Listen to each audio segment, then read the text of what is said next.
Ladies and gentlemen, welcome back for those who've been here before and to all others. Welcome at the innovation stage. We have a very exciting program this afternoon, and we start off with a topic I've been looking forward to all day actually.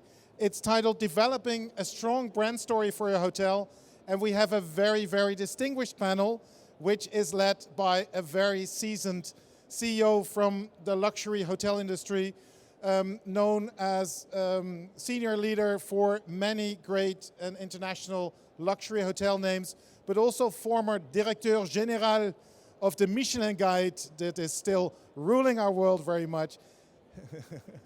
It's my great pleasure to introduce to you Mr. Jean-Luc Naret. Thank you. Bonjour, as we say in France. As usually when I say bonjour, we got the little three notes like this. So we'll try again. Well, first of all, welcome to this panel. The day's branding is limited to a logo, a set of colors are far gone. Your brand is who you are, and how you behave and how you talk to your audience. And this should be the starting point of the hotel design. As we see an increasing number of collection brands around the world and concept hotel, let's turn to our expert for advice and this intriguing panel discussion. As Sander said, my name is Jean-Luc Naret, and I'm the executive director of the Set Collection, which is a unique collection of hotels with a unique design in fabulous location. Part of our hotel is obviously the Conservatorium Amsterdam here, that you know, the Café Royal in London, the fabulous Lutetia in Paris, and the Mamiya in Jerusalem. And we just add 4 more properties from the House Collective in Temple House in Chengdu, Opposite House in Beijing, Middle House in Shanghai, and Upper House in Hong Kong. We actually join our collection. So that's what we are at the set. Let me show you who's actually our expert in this panel today. And we're going to start with Camille, Oostwegel. Pretty good. I tried. Yeah. I've been rehearsal on that one for a while. He's the owner and the MD of the Oostwegel collection. Yep. Camille was literally born in the family restaurant in 1980, in one of the casserole or one in the drawing. But after working all his career in the hotel industry, Camille came back to run the family business. Yep. And he's also a board member of the prestigious Association of Relais Chateaux. Welcome to the panel, Camille. Merci. Steven Verrept. Steven is a very all-round experienced hotelier, and he's also the COO of the Silex group, which is a family office. He's the founder, the creator, the director of various brands, like the Chateau de Vigny, Désiré, and Roxy Residence in Antwerp. Yes. Welcome, Steven. Thank you. Ruud, it's not Ruud, it's Ruud. I tried that. Ruud Belmans is a designer and the creative director of WeWantMore. We all want more, no, don't we? So WeWantMore Design is a studio based in Antwerp, in Belgium. He has many projects under his belt, and his design was awarded many times. He has also been the mind behind a few projects for Silex Group and worked together with Steven.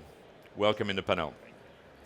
So to start, let me ask you, first of all, what makes the company you're running unique and different from the rest? Maybe we start with you, Ruud. What makes you unique? There's so many design studios in the world. Yeah, I think we try to have a mic. It's not on, I think, right? So, It's on. Test. Tuck, tuck. No. Okay, we start with Camille in the meantime. Camille, what makes you unique and different? Your company. Oof, yeah, You look unique and different already with the way you dress today, but what makes unique your company? Well, I think our properties are all located in the south of Limburg, and they're all in monumental buildings. So what makes our company unique is actually that we are trying to use the profits to actually save cultural heritage and also care for nature. Mm-hmm. And we do this for next generations. So we don't think in quarters, but we think in generations. And I think that's a pretty unique business model. Okay, so your longevity, the fact you're going to be there for your grandchildren and the son of your grandchildren and everything, that's really what it is. I'm not sure if it'll be a next family member, who knows, but there for sure will be next generation guests and staff members and people living around us. So. Okay, so it's really a family business that you're doing. And you told me that it should be your wife who should be sitting here because she's more into the marketing. Yeah, she's director of brand, so I don't know. Maybe you'd be better off with her, but you know, you have to do it with me today. Okay, so we're I'm very sorry. happy to have Yeah. you, and please send my best regards to her. Yeah, will do. All right, now you're back on track. Yes. Yeah. Okay, tell me what's the difference with you for your design studio. First of all, we are a design studio, and we have interior designers and brand designers within our team. So altogether, the team is about 35 people, and it's roughly split up in 50-50. So brand designers and interior designers, which puts us in the position to be able to look at a client's demand from the start and create a story that is very consequent, let's say, in its execution. And we've realized that clients appreciate that a lot. And with every project, we start from a certain emotional impact we want to create. And that emotional impact is the guideline, is really the goal of our design.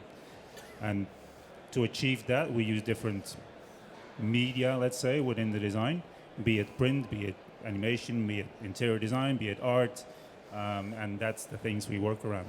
And you do everything from chairs to restaurants to concept to shops and to hotels. Yeah, that's true. That's so mainly we focus on hospitality design. We also quite strong in retail design. We've done some good projects there, but the main focus now is really on hospitality design, being restaurants and hotels. Yep. Okay, great. I don't know if you check his website, but I encourage you to. What is very unique, and he doesn't say it, obviously, it's like you look at the team of creator, they all look stunning. It's like it's a model agency. I thought it was a model agency, but no, they were all designers and creators. So he's not only surrounded by Not intentional. intelligent people, but beautiful people as well. By the way. All right, so exactly what I say. Tell us, Steven, what makes unique and so different the Silex groups from the others? Well, you hear us? Okay. Well, we invest in several businesses, of course, but within the hospitality business, when we want to create a brand, a new concept, we always want to do it with a little twist, a little bit different than the rest. When we take, for example, Château de Vignier, where we work together with WeWantMore. We started from a concept of a boutique hotel in the Belgian Ardennes, which normally is very classic and has, for example, a deer on the wall and things like that. We wanted to create something different. We want to create something with a little bit of humor, with some discussion openers when clients come in. We want to give them another experience as they would expect to experience in other hotels in the region. So we all agree, and that's the reason we're here, that the design and the hotel and the designer they're using is definitely the first step to show what your brand is all about. Do we agree with that? Yes? That was really part of it from you, and when you recreate the results, I mean the hotel you have and the beautiful chateau, did you have a parti pris to really select a specific designer, or how did you do that? That's a little bit interesting because it's also a generational handover in terms of how we look at things. And we actually are going a step back now. We're working at one of our properties, we were working on a renovation. And we're thinking, okay, who's the guest we want to attract? Huh? So who is our target audience? Not necessarily are you male, female, or are you between 40 and 50? No, what drives you as a person? Doesn't matter how old you are. And then what type of property do we need to be to attract those people? So yes, interior design is one, but it's also how do you speak to your guests? What's your service culture? And the people bring it to life in the end. Huh? So your staff has to understand your brand promise also. If not, it doesn't. People are confused. Yeah. Guests and staff are confused. So we don't start with design and say this is it. We start a little bit before that, actually. And you could spend a lot of money on design. I tell you a story which I was telling you last night. It's in the Burj Al Arab in Dubai. You know, it cost about $2 billion to build this wonderful property which looked like architecture, really amazing. And you go inside, you like the design, but at least I really pay a fortune for it. And I was actually going to go to one of the restaurants. It was the opening night, and the restaurant, that was one of the restaurants which is, they tried to make sure it was located outside because it was like a fish restaurant, and you have to go, have to sit in front of a lift, and the lift is actually taking you like a submarine and driving you slowly to the point where the restaurant is supposed to be. Actually, it's not a submarine, it's just like a lift who looks like a submarine. You sit there down, you go down, and it brings you to the level down. And when you arrive there, and the maitre d' is looking at you and say, did you have a nice trip? And I say, did you enjoy the trip? He said, I don't know, sir, we take the stairs. How you kill, I'm sure, $100 million investment of the Burj Al Arab in 5 minutes. That's exactly what it is. So you don't choose the design, for sure, but it's part of the design. How do you feel? You could see now more and more properties using the same designer. Obviously, as an hotelier, you choose a designer because of the style, which is having, and that's the reason you say you customers will like the same style. If you use Jacques Garcia, you know the style of Jacques Garcia. If you use Wilmot, you know. If you look Philippe Stark, it's the same. Now, obviously, you know you're going to attract customers into your hotel, which is going to be a different crowd of the one you wanted before. But how do you feel when you realize that this designer you actually took on board is providing the same design and the same copy and paste to all the others? You're not doing that, of course, as a designer. You don't do copy and paste. Yeah, no, we do, because sometimes it's needed. I mean, copy and paste within one same brand, right? Yeah. But I think clients don't want that anymore either. They want some localization, which is a very hype word now. So every hotel wants their hotel to be grounded in the exact location where it's located. Yeah. Because you do that, every hotel or every branch of one chain still looks a bit different. It's a bit more personal. So even though that was definitely the case with the bigger hotel chains, they don't like that anymore. And even the more mid-scale hotels, they also stopped doing that as well. So the copy and copy paste. You don't do it. No. When you actually designed the Chateau de Vigny together, what was the parti pris you decided to go? Was it to create something different in a beautiful chateau? Was it to really bring a different kind of experience? What was the brief you gave to the designer? Yeah, when we started with Chateau de Vigny, the owner came to me. He says, "Steven, I'm here because he went to the chateau. It was already a small hotel and restaurant. He came there for 15 years. He said, yeah, I want to buy it because I have an emotional connection with it, but we need to do something unique with this. We need to look for a more unique design. It has to be upper upscale, etc. So I was thinking, okay, I talked with a lot of interior designers. I was already in contact with WeWantMore before that, but for a totally different project. They have never done a luxury hotel, and that has advantage because they look with their eyes wide open, and they start on a blank sheet. And when they pitched their first ideas, we were immediately convinced. Okay, this is the little bit of a twist we are searching for. And Well, you have to get a rupture at one stage. Yeah. I mean, you have to be the disruptor of. And for me, branding and interior, it's one whole. It's part of It's one important part. It's the result of a lot of choices. And voila, that was the way we decided. Yeah. Camille, you were saying that you're thinking of maybe renovating one of your hotel. And I take an example in Paris. In Paris, you got beautiful, I would say, palace. And of course, you have the Lutetia, which is the only palace of the left bank, I have to say that, which is part of the set collection. But you have beautiful palace, the Ritz, the Crillon. And it's interesting sometimes as owners, you want to say, how are we going to position ourselves? Exactly like you're saying. So the Ritz, they've done a major refurbishment. They closed for 5 years and decided to redo the entire renovation exactly the way it was. Which means that you're going back to the hotel, you felt like, what have they done? But they've done exactly everything the same way. Why? Because they know that the clients love the way it was. At the Crillon, as an example, when the Rosewood took over, he was a new owner from Saudi, and they look at it and say, we're gonna keep the building as it is, but we're gonna make a different twist. We're gonna have a little bit of fun inside and everything, still using the fact that we are who we are, and it was really according to the brand as well, with Ruud, wanted to create like a shock in a way, like you've done with Chateau de Vigny. So what is your perception of what you're going to do, and what is the thought behind when you're going to start renovating one of your hotels? Ooh, what's the thought behind it? Well, the thought starts with the guest in mind. So always think about, okay, how do we navigate a space, but how does it make you feel? And you can design the most beautiful spaces, but in the end, it's actually the people that bring it to life. I'm sorry, I'm diverting from your question a little bit, but no, that's true. Giving an interior designer a brief and having them come up with beautiful things, that's not the most difficult part. I think the most difficult part is how does that space support your brand promise? What we call it's called the hardware. Of course, I mean that's going to bring the people to your property. It's going to be maybe the name of the hotel, the reputation of the hotel, the decor and the ambience and everything else is going to make you attracting to this hotel on the first time.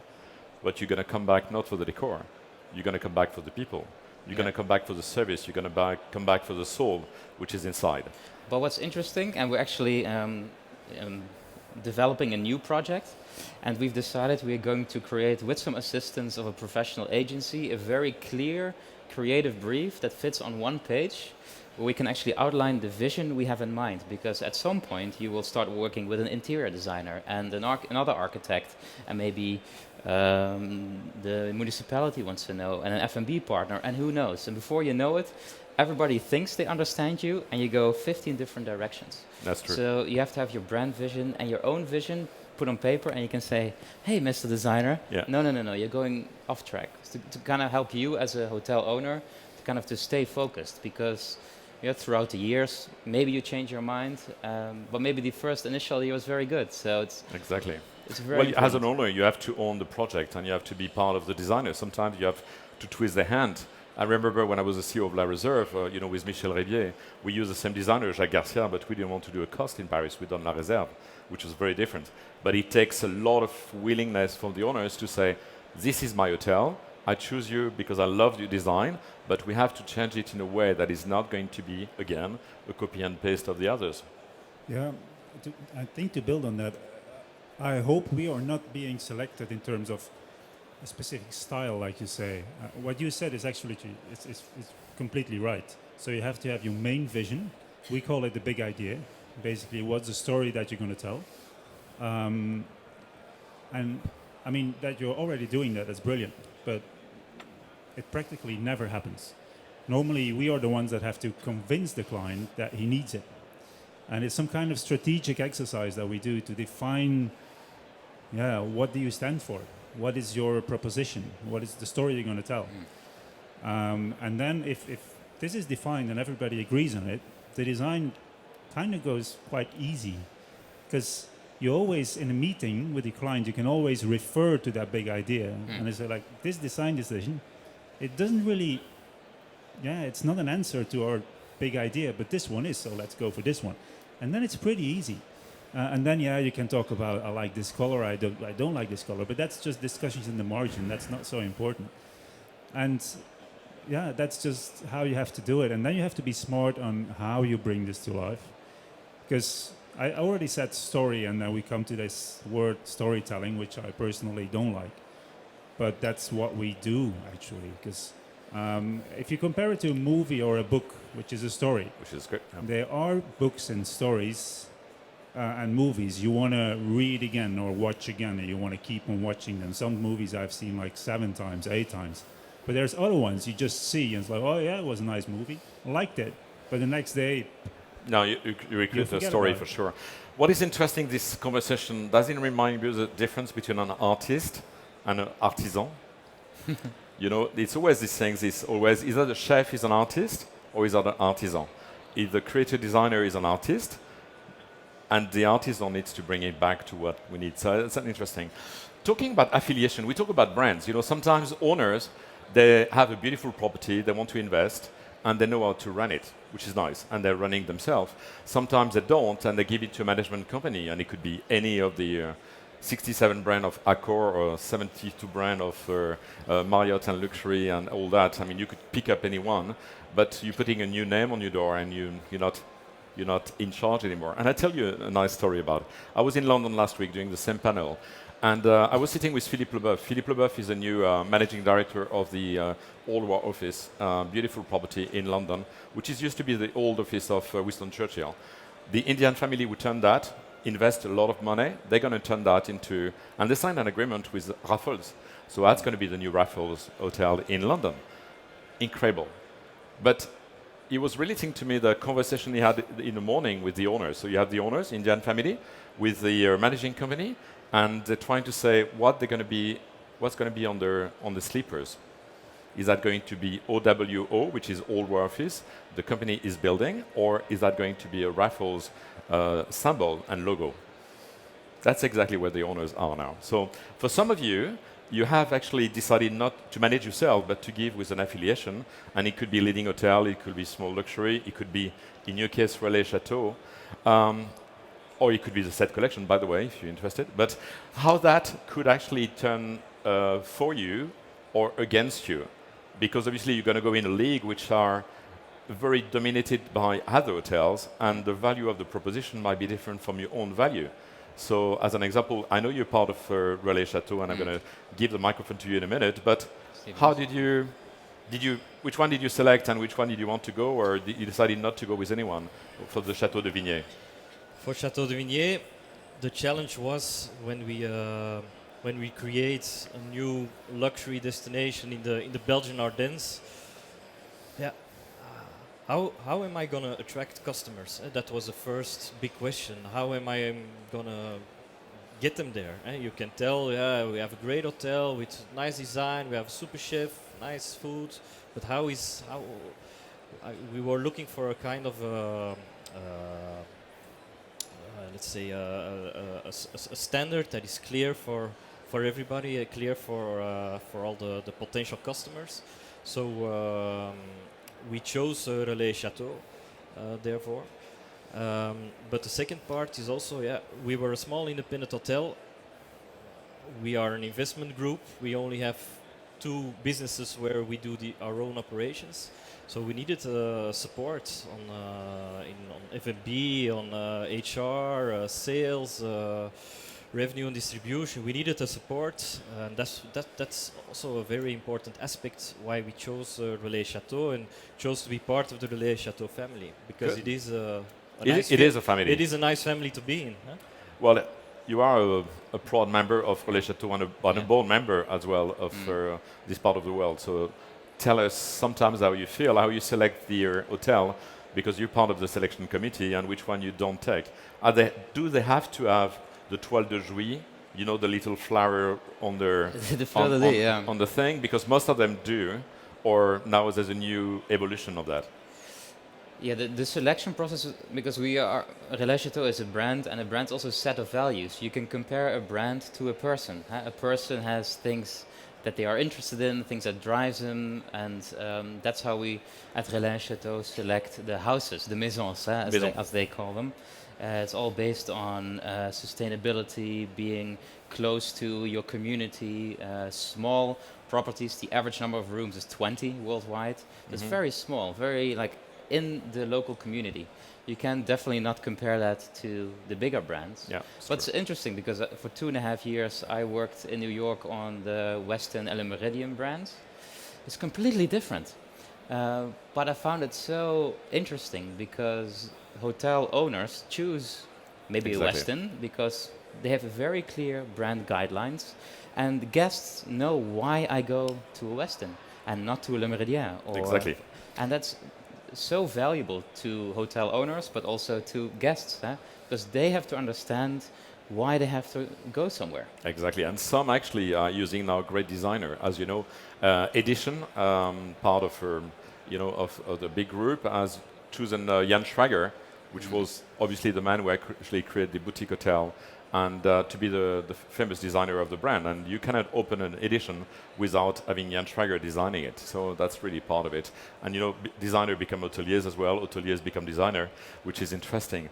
And it reminds me, in one hotel I used to come, which was called Part of Design Hotel. The owner was in Map Street. Maybe the owner is here. If you're here, raise your hand. He's right here. That was not you. That was someone else. Part of Design. And I went. That's us. No, but I went, or maybe that's your father. I went into the lobby of the hotel, and the man, was the owner of the hotel, had a beautiful suit which was matching the carpet of the hotel. And really what I thought, like design, was very interesting. I hope it was not your father. It was the hotel in the church, right, at Maastricht? No, it was a small little hotel, a boutique hotel. Oh, no, that's not only 28 rooms. And actually what he's done, interesting, it was an hotel and it was part of design, and he said, I only provide the designer, I only provide an empty space to the design people.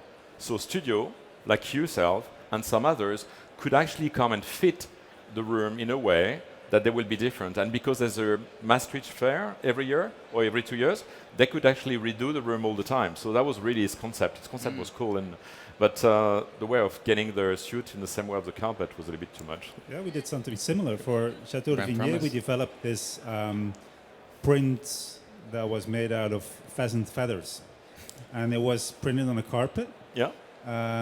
in the private dining room, but also in all the corridors. It was a really nice feature. It was very colorful, and that same print was also used within the clothing of the personnel and the staff. Oh, that's cool. That's nice. So it was a nice detail to come back, and that's part of the branding. Absolutely. It's not just about just the logo, because you know where you are, you know which hotel you are, you know what the name is. Absolutely. But you have some secondary elements that you need to play with. It's always the same. I mean, you're going to leave. I think our job in the hotel industry is we're not selling rooms.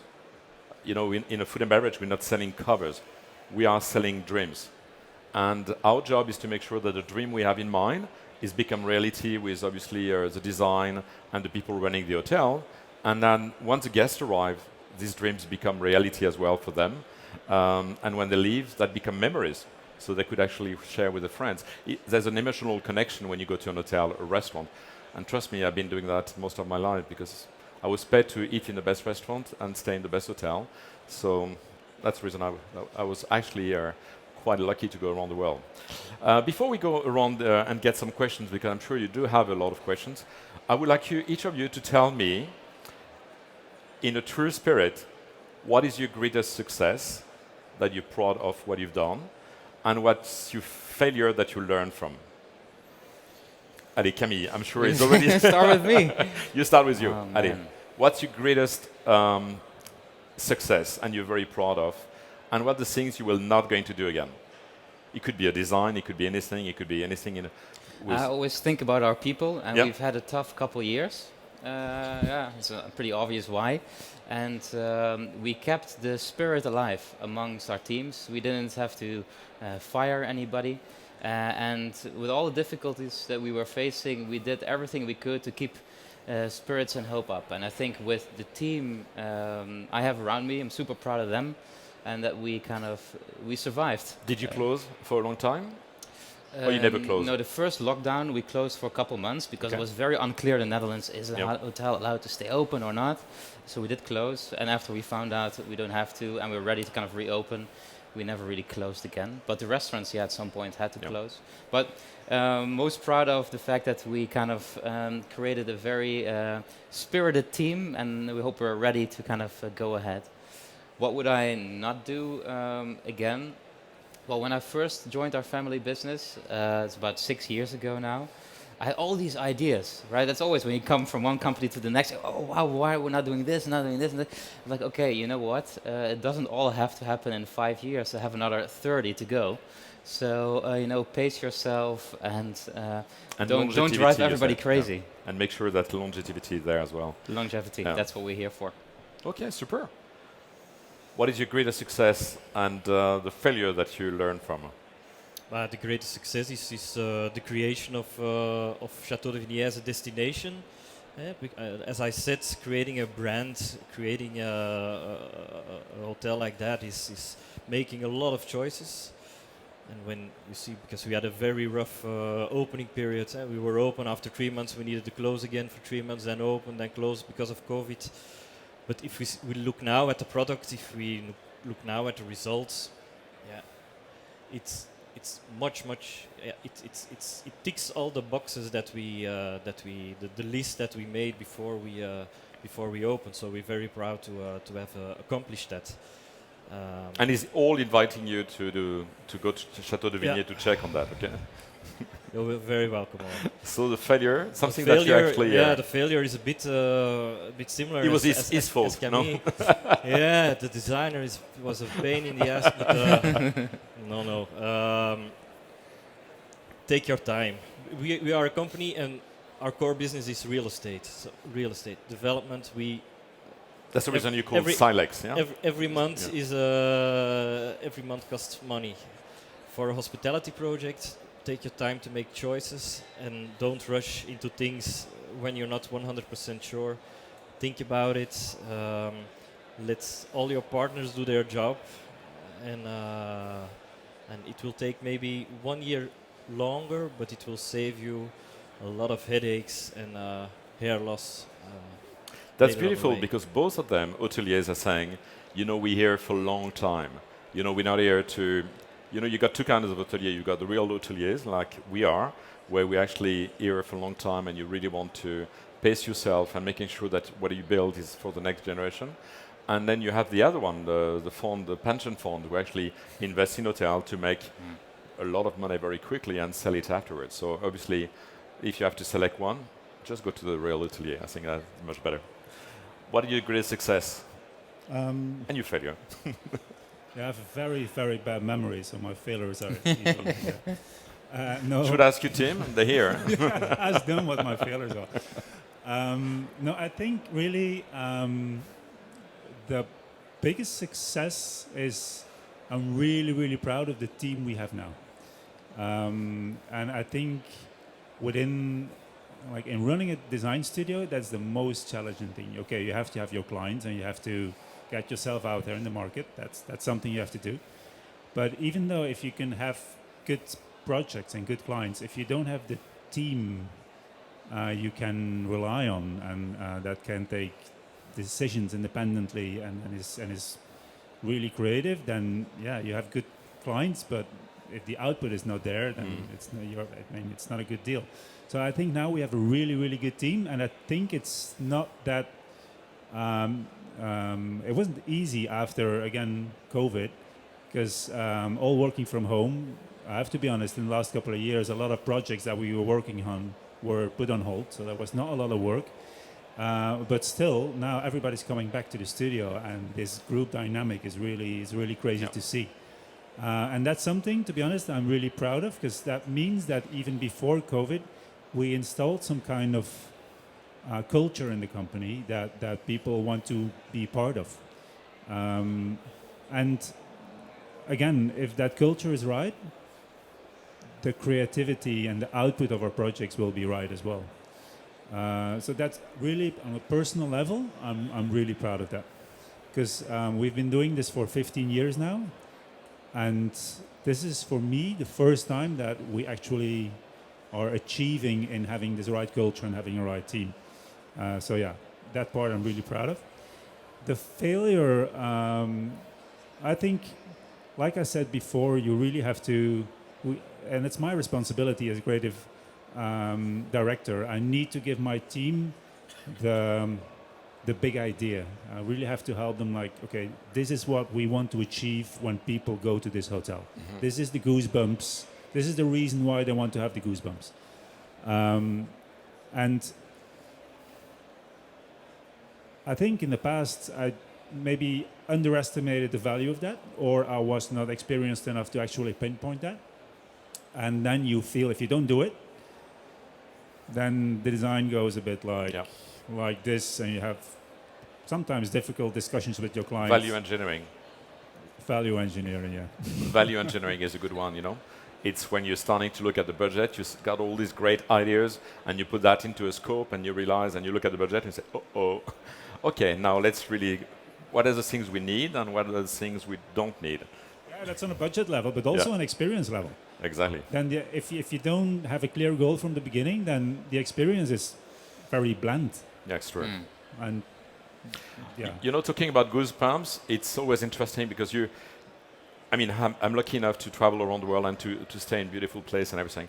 Last night I arrived at 6 o'clock at the conservatorium, and obviously when you arrive in the lobby, you know you got this incredible lobby and the Pierre Lisonnier design, just amazing, amazing thing. And they take me to the 8th floor, and gave me the 803. If you're ever going to stay there, you will see why. Because it's just an amazing, the space is wonderful, it's not huge, it's under the roof, you're overlooking the top of the building, and you see the museum just in front. And well, I decided it was a perfect way to actually do our little chat last night together. We've done that at 8 p.m. And then I decided to keep everything open.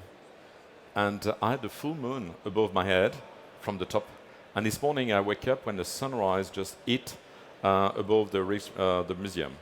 And that's give you and create goosebumps. And you know where you are. You've got a sense of place, as Ruud would say. You know where you are, and you know you are in Amsterdam in a wonderful, beautiful hotel. All right, I'm sure you have a lot of questions. We have Sander with a microphone who wants to, if you're under the sun, you actually have to ask a question. So raise your hand, please. Any question, anyone? No? No question? I'm good, yeah. Sure, I want to ask a question. Please. I was wondering, because it's about brand identity for a hotel, and of course design is a very important part, but how does that translate into all your communication from the hotel? Exactly, that's a good point. Because communication could go through many different things. It could go from the website to obviously the way you portray yourself with your image and everything else. I tell you one example because we're all going to say the same, and I will let these guys to answer. You know, we're all trying to be reinventing the world and saying, how brand we do this, our brand we do that, this is how we are sustainable, we're doing this and that and that.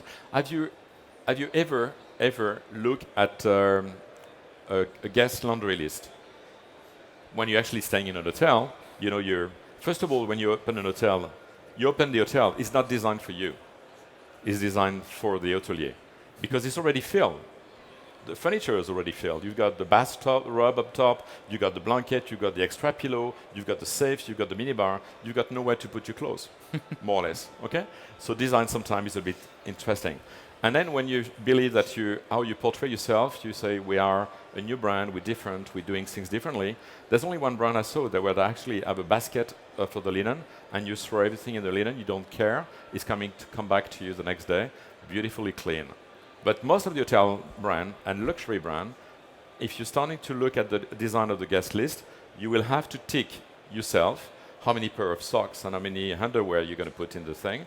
And if you look very carefully, there's a hotel count on the side, which means that people don't even trust that you can count properly how many underwear you're going to put in the thing. So that's how you portray your image. So the communication goes all the way to this. So how do you, as an example for you, with Relais Chateau and in your hotel, how you done your brand identity in a different way? Yeah, I think it's important that if you know the type of guest you like to attract, how they'd like to be talked to, whether it's written communication or design, but also the videos you make or the way you kind of talk to the guest when they are on property. I think that's the part of service culture. I think it's very important to find somebody to kind of help you put that together, because or else, yeah, you can have the most beautiful design, but if then everything else stays the same, it kind of falls apart, or it doesn't actually become something. How you do the different design? I mean, of course, I mean, your corporate identity for Château de Vigny is one property. So how do you have the help of the Relais Chateau, but I mean, how do you differentiate yourself within the Relais Chateau? What do you do in a different way in terms of communication? In terms of communication, I think the most important thing is you have continuity. Yeah? Everything needs to look as a whole, and a brand can also evolve during the year. For example, in Château de Vigny, we have a summer and a winter mode. In the summer, we have summer flowers coming out of the ceiling. We have your key card with summer colors. We have everything in the summer spirit. And in winter, everything goes in winter mode. The decoration changes in the hotel, etc.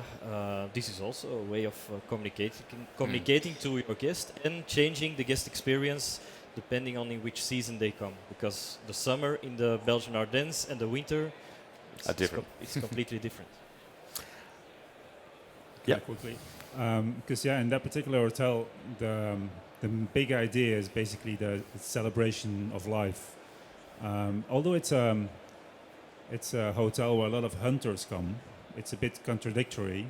But actually, for a real hunter, a hunter hunts because of celebration of life. He respects life, and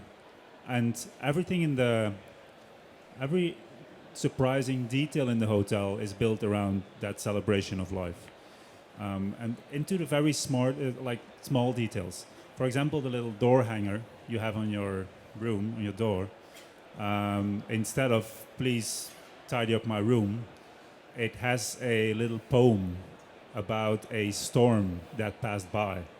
So actually it's saying like, okay, my room's a mess. But it has a little, very emotional little poem. And it's all these details.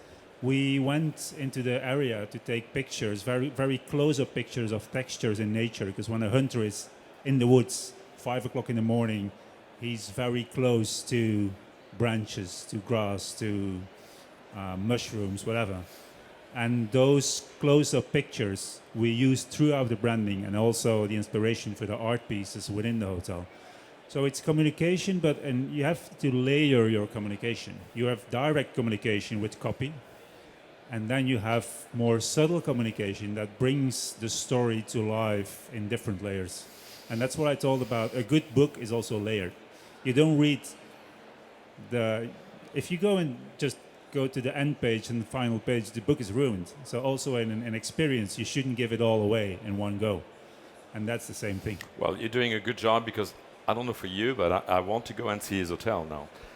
I think you really, the storytelling was beautiful. Thank you. Any other question? I think there's a follow-up question here. Yes, please. Sure. In terms of branding your hotel, how important is it? What kind of group you are choosing? You are from the Set collection. You have Relais, Chateau, leading hotels of the world. How much does it define your positioning? That's a good question, actually. And as my friend Camille was actually saying, Relais is really the minimum numbers. I mean, the numbers of room, average numbers of room is about 20. And Relais, Chateau will be inside the hotel, inside the cities, but mostly outside as well. And that's really how it works beautifully. That's how we started in France, with being, and most of the time it was a Relais Chateau had to have a 2-star Michelin. You remember that? Yeah, but that's not anymore. That's not anymore, but it used to be really the sign. So it used to be a maison where you'd be welcomed by the owners, and you have a good chef in the kitchen. That's really what Relais is all about. Then you have leading hotels, you have design hotel, you have small luxury. So each of them's got their own niche. As an example, design is very design. So it's based on the design hotels, and you have some very beautiful hotels that you could sleep in, and some beautiful one not to sleep in, because it's hard, it's not great, it's not convenient, it's beautifully designed, but it's not appropriate as an hotel. That's my point of view for design. Small luxury, yeah, it's a collection of all the others. We don't want to go anywhere else, so we're not accepted by your Relais Chateau or go with small luxury.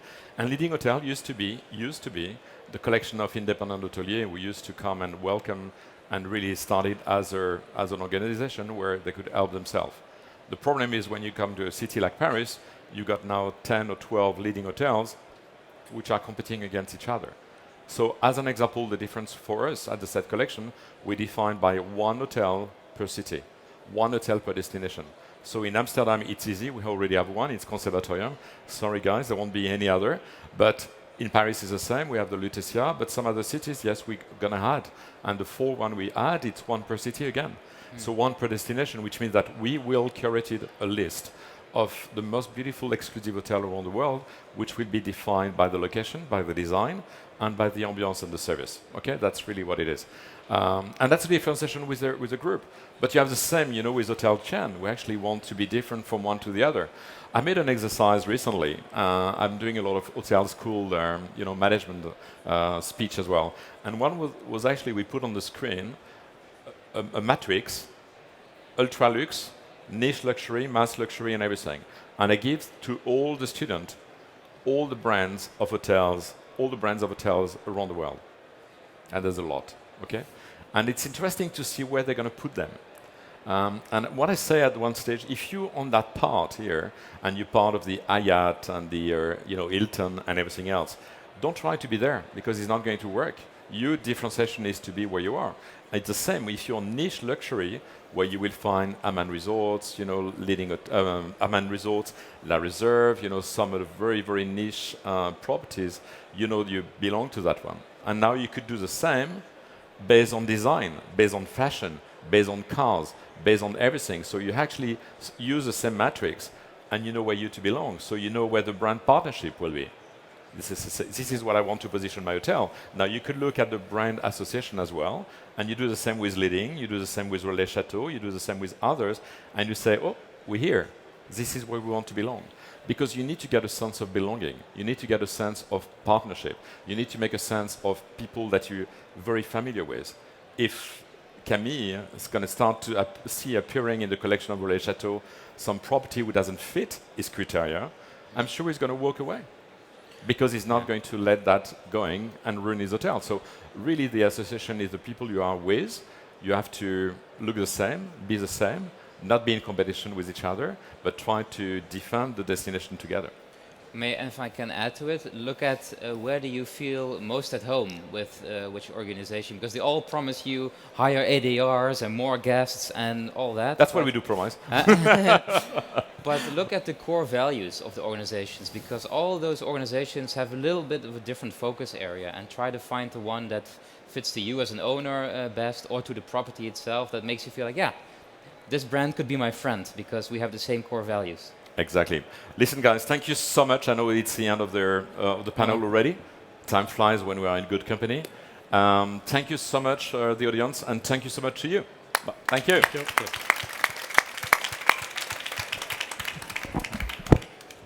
Thank you, dear panel. Thank you, Jean-Luc. And thank you, dear audience. We have another great session in about 15 minutes, which is on loyalty after the pandemic. But please take your time to wander around a bit and be back if you're interested in that session. Thank you very much.